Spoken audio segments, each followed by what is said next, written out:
I'm tearing down this old Gazelle bicycle. I think it's from the late 70s, maybe early 80s. And as you can see, the rear wheel is gone, and that's going to my uncle's old bicycle that no longer has a third gear. I removed the cloth chain guard and the Brooks leather saddle, and those are going to my Union bicycle. The remains will probably end up in my scrap metal container. But it has a unfamiliar to me, bottom bracket. Someone on the internet linked me a video to the removal of a Thompson bottom bracket. But I'm not sure if this is a Thompson bottom bracket, because the video that was linked, it didn't move the axle when this nut was turning. And since I'm anxious to find out what's inside here, and since I'm planning to scrap this frame, I think my best plan of action would be to cut this up, reinstall the cotter pin crank, and put it in the vise. First I will remove this bicycle pump, because it's mostly plastic and it cannot go into my scrap metal container. Besides, it doesn't really work that well with an angle grinder, and somebody might like to have it. Next I'm going to loosen this up so the whole rear section of the bicycle can come off when I start grinding.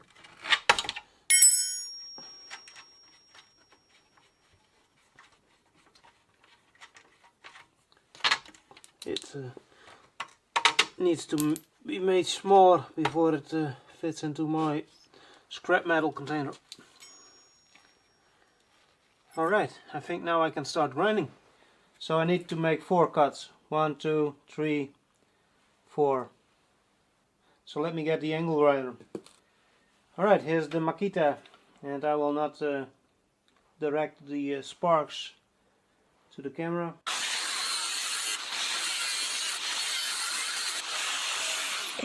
I will remove the front wheel because it is totally out of balance. And I apologize if you are having a hard time watching this shit show. But I suggest you go watch something else. There's plenty of videos on the YouTube.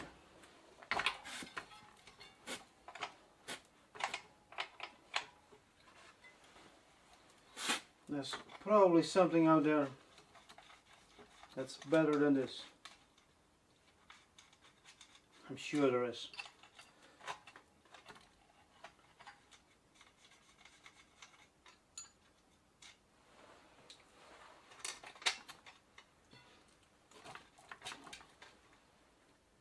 Yeah, of course I need to loosen up the brake linkage.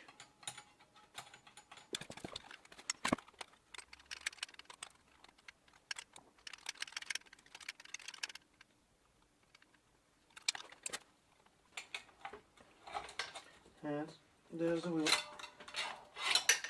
And I have restored balance.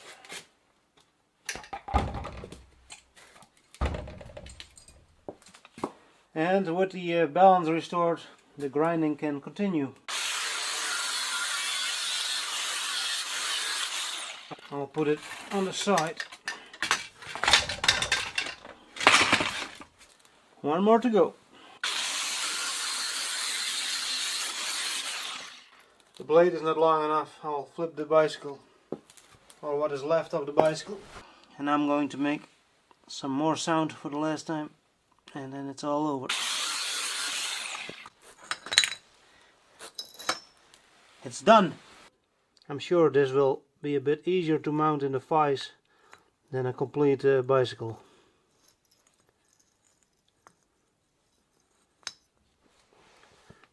There's a little bit of play on this thing. let's see what's inside of this thing. The crank, and this one is nice and parallel, so it fits perfectly in the jaws.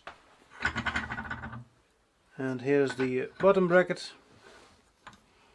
I need to line it up a bit so I can install a cotter pin.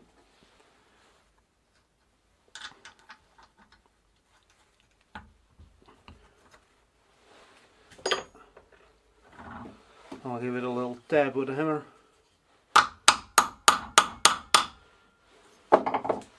Oh, feels perfectly solid. Now you need to put on your safety glasses so you won't get in trouble with the safety officer.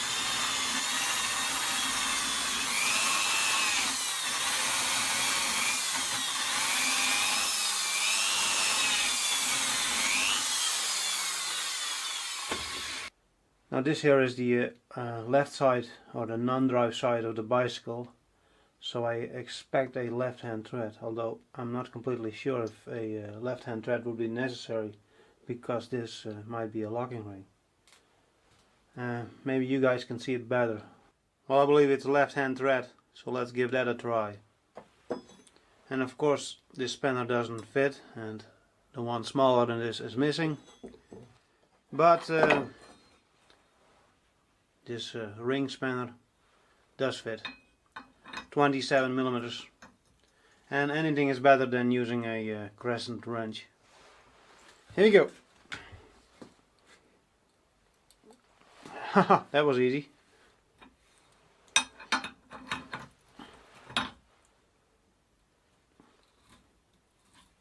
And it is left-hand thread.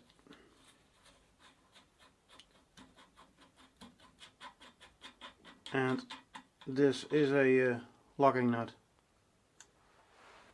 And now the exciting bit, we get to find out what's inside this thing. Well, we already know, a bunch of balls.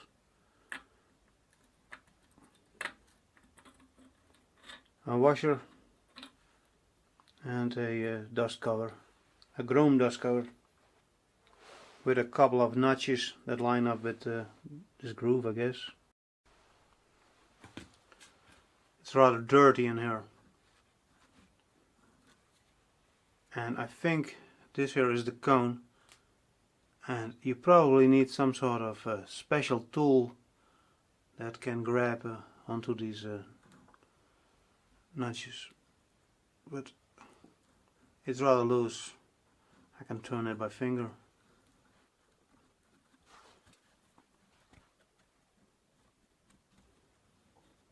Oh, although it binds up a little because of all the dirt.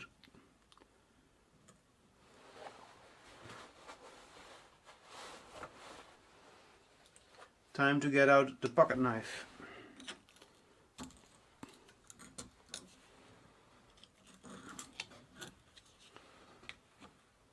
That is already terribly dull, and you probably understand why.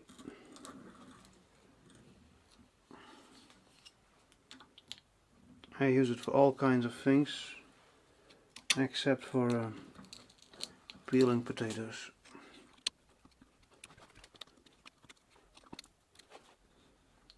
It needs some WD-40.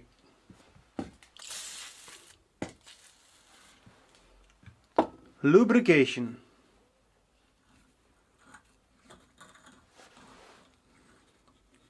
I can see balls.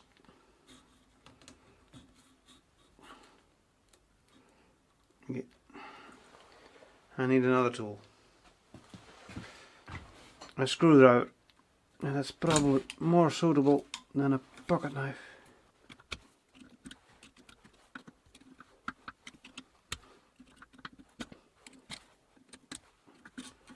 Lots of sand in here that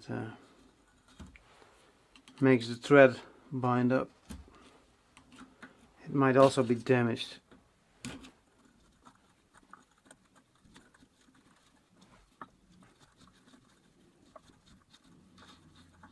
Almost there.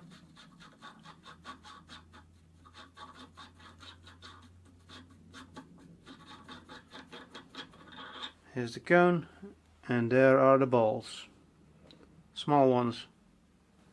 How sad. But there are a lot of them. I count 15.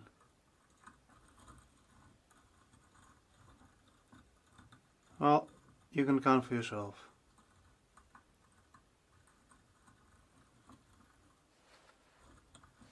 Not done counting yet. I'm going to take them out with this magnet. Here are 4 of them. They still look usable, and the grease in there is rather soft. I actually got 5.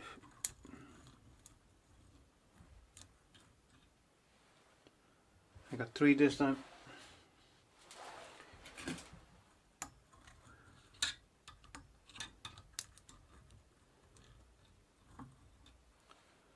Four more.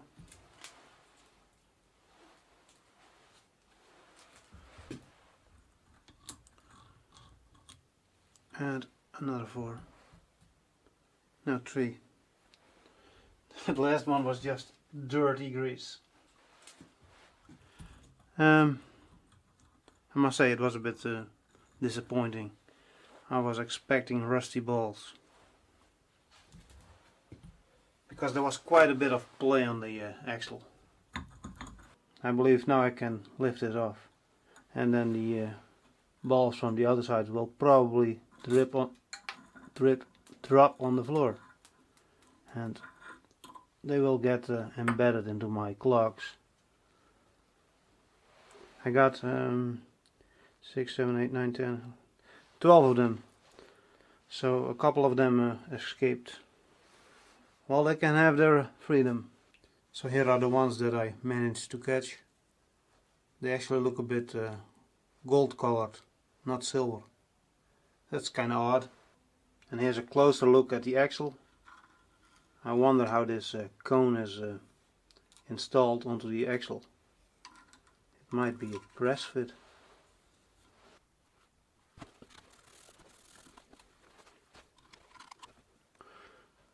There's some damage or wear on the cone,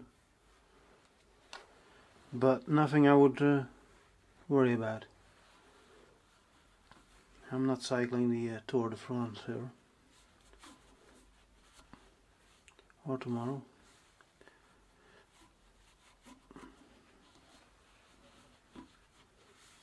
Or ever. Actually, I find road cycling, speed cycling, rather boring. I always fall asleep when that stuff is on the telly. The scenery is nice though, and that's probably the best thing about the Tour de France.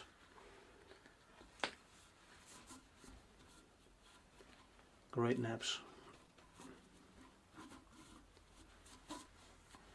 Alright, I'll have a closer look and see if I can find out how this cone is removed. So I cleaned this thing up and inspected it from both sides, but I still don't know how this thing is mounted onto this axle. But I suspect there is some thread in here, and well, there's some dirt, but you really cannot see it. So I'm going to grab it with my plumber tool, and then hopefully I can spin it off. And I do hope it is a normal right hand thread, like expected. Here's a tool that I'm going to use, and I don't care for damage.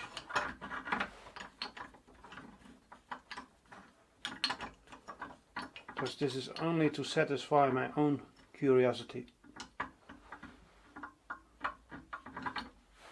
Alright, let's see if I can turn this thing. Easy.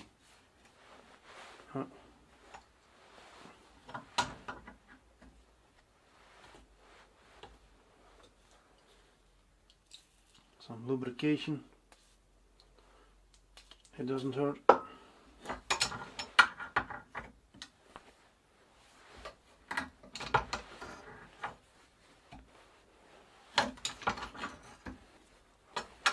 And there are no flats on this cone, so I cannot really use a spanner.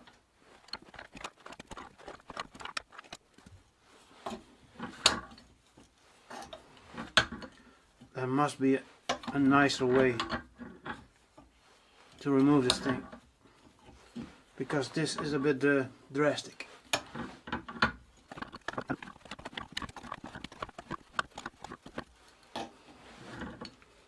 Must be a fine thread.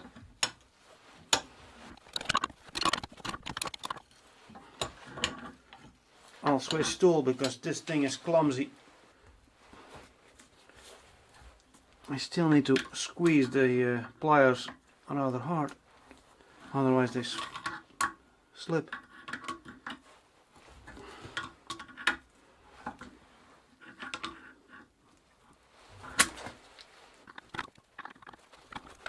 Well, this tool is also clumsy. Maybe some sort of strap would work better. Something that you would use to spin off an oil filter.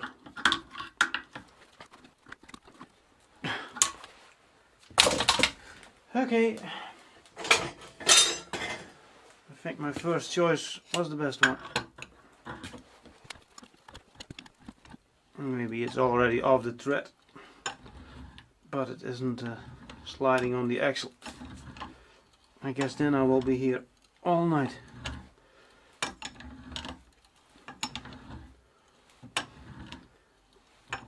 Because it still feels rather tight. No way I can turn this by hand. I just had a look on the underside and it didn't move 1 millimeter. So I guess it's a press fit and not a thread. And that means it's hammer time. Here you can see that the cone hasn't moved at all. It is still sitting at the same position. Alright, next I'm going to remove the cotter pin and then I will try to hammer this out or off.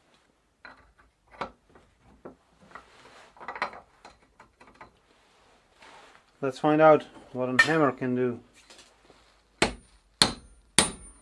It is moving.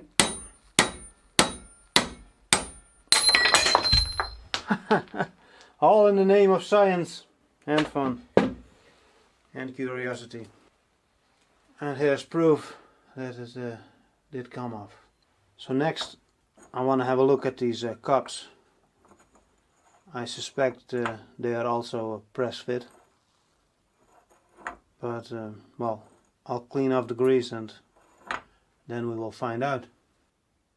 I cleaned off most of the dirt and rust, and I still don't know. There is something here that kinda looks like thread, but I still think it is pressed in. Otherwise there would be something to grab the cup, and there isn't. So, in the name of science and interest and discovery, I suggest we grind this thing into half. It's kind of fun. Nice sparks. Alright, safety goggles on. Here come the sparks.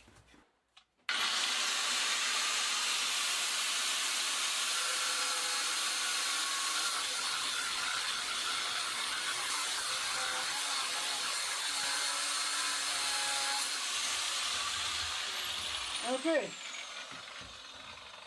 I think that should do it. No need to grind all the way through the cups. Now let's flip this thing.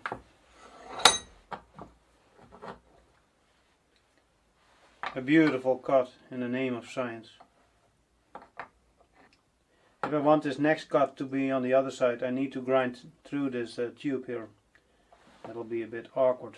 So I'll try and cut this off before I start cutting the other side.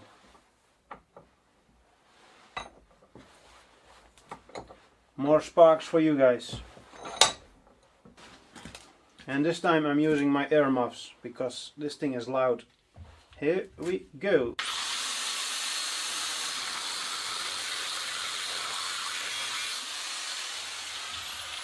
Beautiful photogenic sparks. I think this thing will be hot. It was smoking after all. Yeah, it isn't that hot after all. Those smoke signals were just for show.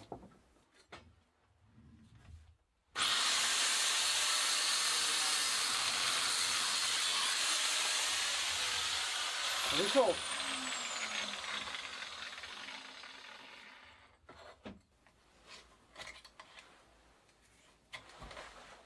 A little bit of tube still left in there.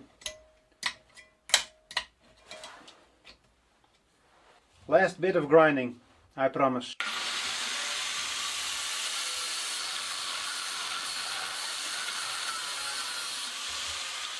I think so, but I hope that's enough. It definitely was enough. Joy. So here's something you don't see every day. A split open bottom bracket. I think there must be a special tool to unpress these cups. But yeah, I don't have one of those. I have an angle grinder. And it makes pretty sparks. And a lot of sound. Well, I hope you somewhat enjoyed my little dissecting job. It was fun and my curiosity was satisfied. If you can confirm that this is in fact a Thompson bottom bracket, put it in the comments below the video. I would love to hear from you. And if you want to see some detailed pictures, there's a link to my Google photo album in there as well. Anyway, that's it for this little shit show. To be continued. And it's the end for this bottom bracket.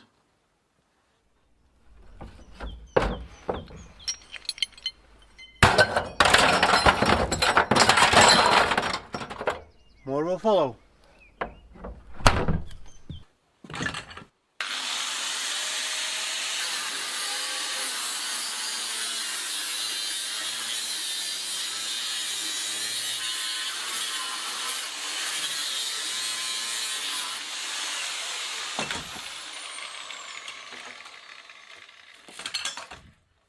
Too bad I don't own a trash compactor.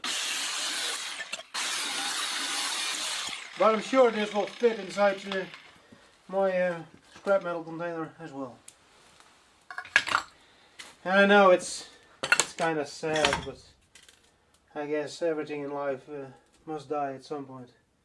But the rest assured, some of the parts, or the wheels, or one wheel, it will keep on rolling inside my uncle's old bicycle. There's not much left now, huh?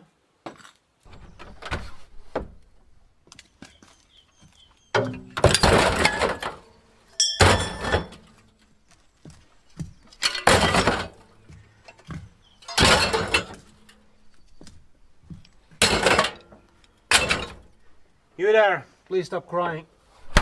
The sun is shining.